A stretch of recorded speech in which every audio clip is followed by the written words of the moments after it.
story on Action News tonight is a violent robbery caught on tape, and the victim was confined to a wheelchair.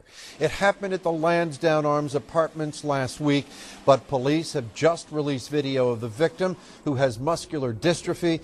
He rigged up himself, he rigged up the surveillance camera because he was suspicious that trouble was brewing. And he was right. Action News reporter Sarah Bloomquist has the story.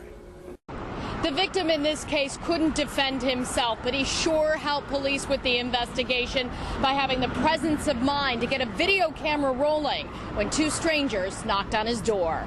We believe it was a setup, absolutely.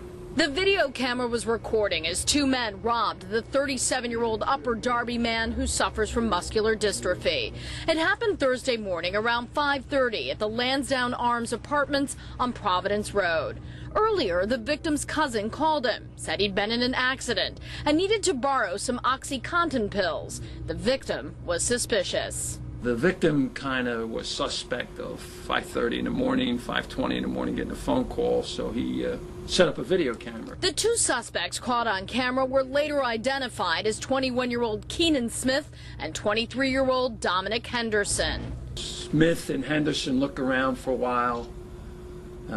We don't see it on film, but allegedly punched the victim in the face and then drag him out of his wheelchair. Then Smith walked out with a 50-inch television while Henderson kept a boot on the disabled victim's back. Henderson grabbed an Xbox 360 and some games. Police say the pair also swiped a vial containing 35 oxycodone pills before they left.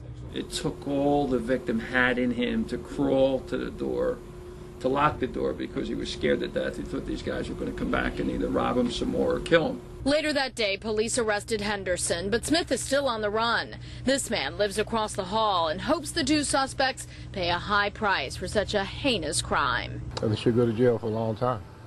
They should. Police have a few questions for the victim's cousin, whom they believe set this whole thing up. They tell us the victim is still so terrified he's moved out of that apartment and gone into hiding. In Upper Darby, I'm Sarah Bloomquist, Channel 6 Action News.